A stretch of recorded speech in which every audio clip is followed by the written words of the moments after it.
Bem-vindo ao seu pior pesadelo. Prepare-se para enfrentar o desconhecido. Se você ousa, inscreva-se agora.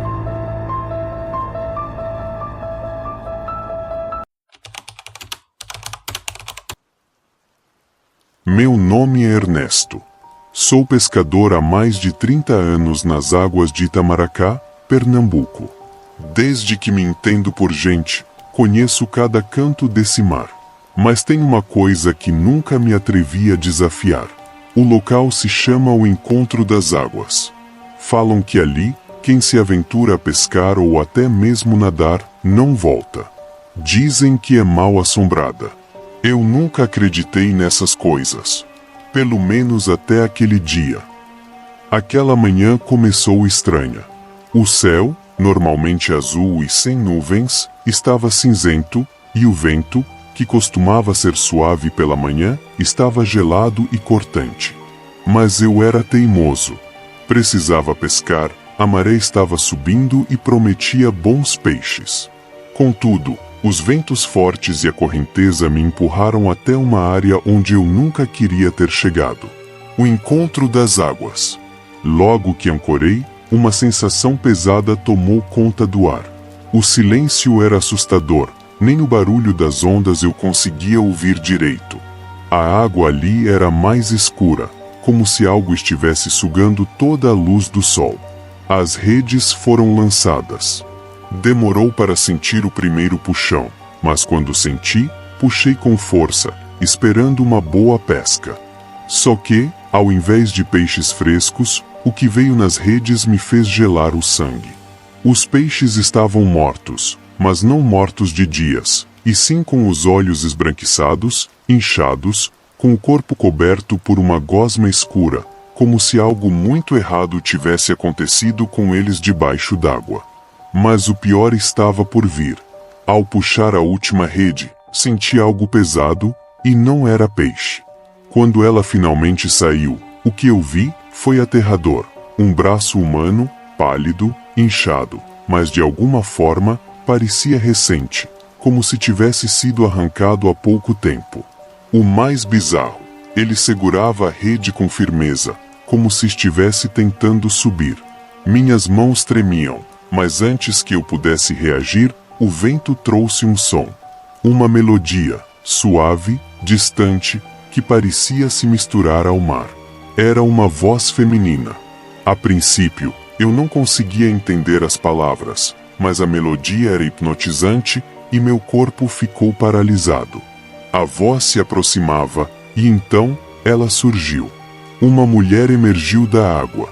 Seu rosto estava parcialmente coberto por algas e lama, com pedaços de carne em decomposição, mas os olhos eram fixos em mim, vazios, como dois buracos negros. Ela flutuava em direção ao barco, e enquanto se aproximava, eu pude ouvir claramente suas palavras. Por que me deixou aqui? Por que me abandonou? Pânico tomou conta de mim. Tentei remar, mas o barco não se movia. A água ao redor do barco parecia ganhar vida, borbulhando como se estivesse fervendo. Ela continuava se aproximando, e eu já podia sentir o cheiro de morte que emanava dela. Quando finalmente a mulher subiu no barco, sua pele gelada tocou minha perna, e naquele momento eu soube, não havia como escapar. Peguei uma boia e pulei do barco e nadei sem parar, até ficar exausto e aos poucos desmaiei. Acordei com o barco me resgatando, contei o que me havia acontecido na noite anterior, e logo eles me informaram que minha história não estava certa, pois segundo eles, eu havia desaparecido há semanas. No dia seguinte ao meu desaparecimento, encontraram o barco à deriva, vazio. Nenhum sinal meu, exceto pela marca de uma mão na madeira, uma mão que parecia estar ali por muito mais tempo do que eu estive no barco. Até hoje procuro explicações para o que aconteceu comigo, mas sei que nunca vou realmente descobrir. Meu nome é Jorge. Sou pescador desde que me entendo por gente. Nasci e cresci em São Luís do Maranhão. Já pesquei em todos os cantos dessas águas. Mas tem um lugar que sempre foi motivo de histórias sombrias entre os pescadores mais antigos, a Pedra do Inferno. Dizem que quem pesca por lá não volta. Eu nunca fui de acreditar em histórias de assombração, até que, numa noite, resolvi testar a sorte por lá. E mal sabia eu que essa decisão mudaria minha vida para sempre. Era uma noite sem lua, o céu estava completamente negro, e o mar refletia essa escuridão. Lembro que, naquela noite, o vento parecia sussurrar, como se as ondas carregassem murmúrios de algo antigo e maligno. Remando para perto da Pedra do Inferno, senti uma leve resistência na linha. Ao começar a puxar, a força era descomunal, como se eu tivesse fisgado um peixe gigante. Minha excitação aumentava, mas logo foi substituída por terror. A linha estava subindo devagar, e o que surgiu na água fez meu coração parar. Ao invés de um peixe, o anzol trazia algo que eu nunca esperava ver, a cabeça de um homem. Mas não era uma cabeça qualquer.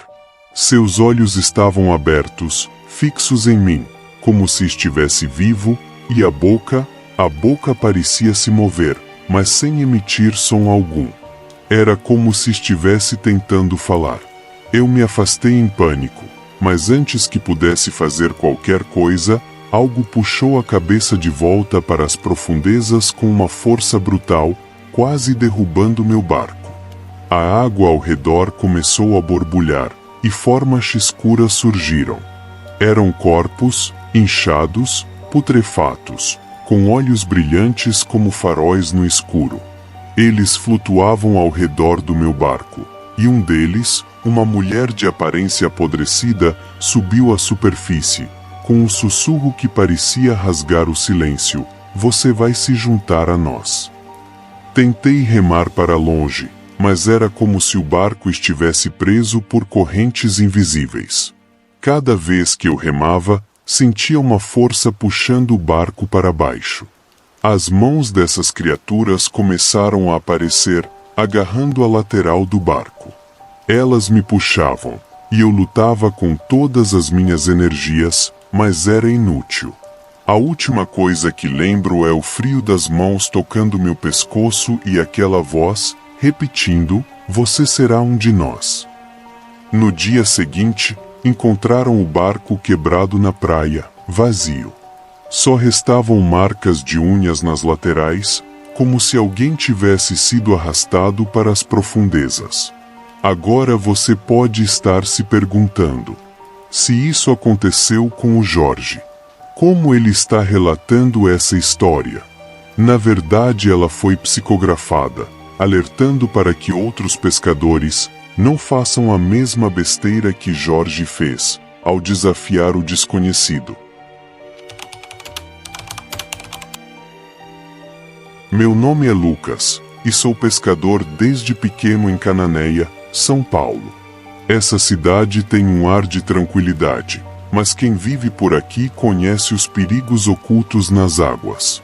Existem histórias antigas sobre espíritos que habitam a Ilha da Pescaria, um lugar onde muitos pescadores desapareceram ao longo dos anos. Eu nunca fui muito de acreditar nessas lendas, mas hoje irei contar o que aconteceu com meu pai, que ainda era jovem e sempre acompanhava meu avô, que também era pescador. Uma noite, ele decidiu ir até próximo a essa ilha. Aquela noite, mudou tudo. Ele sempre gostou de pescar à noite. O silêncio do mar era seu companheiro. Naquela noite, decidiu ir mais perto da Ilha da Pescaria. O lugar tinha fama de ser amaldiçoado, mas ele era cético. Mal ancorou o barco e algo estranho começou a acontecer. Pequenos brilhos surgiram debaixo d'água, como se fossem olhos, dezenas deles. No início, achou que fosse algum fenômeno natural, algo com os peixes. Mas aqueles olhos não eram normais. Eles o seguiam. Meu avô lançou sua rede, mesmo assim. Quando a puxou, ela veio pesada, muito mais pesada do que deveria. Ao erguer a rede, viu algo que lhe gelou a espinha: crânios humanos, com olhos brilhantes, como se ainda estivessem vivos. Seu coração disparou. Ele sabia que algo muito errado estava acontecendo. Meu pai, coitado, ficou em choque, imóvel, e meu avô tentou remar para longe, mas as águas ao redor começaram a se mexer violentamente. Corpos começaram a emergir. Eram pescadores, ou o que restava deles. Todos com os mesmos olhos brilhantes, mas seus corpos estavam desfigurados, cobertos de algas e vermes. Um deles, com o rosto quase decomposto, subiu no barco e sussurrou: "Você também vai ficar preso aqui." O barco começou a afundar. Ele tentava remar, mas era inútil. As mãos desses espíritos o agarraram, puxando-o para a água. A última coisa que meu pai viu foram os olhos, centenas deles, olhando enquanto meu avô era arrastado para as profundezas. O barco foi encontrado encalhado na ilha alguns dias depois, com meu pai desmaiado, mas de meu avô, nada sobrou. Apenas pedaços de rede e as marcas das unhas cravadas na madeira, como se ele tivesse tentado lutar e voltar ao barco. Mas, infelizmente, foi em vão. Você sobreviveu até o fim, mas será que vai dormir tranquilo? Se inscreva e até o próximo pesadelo.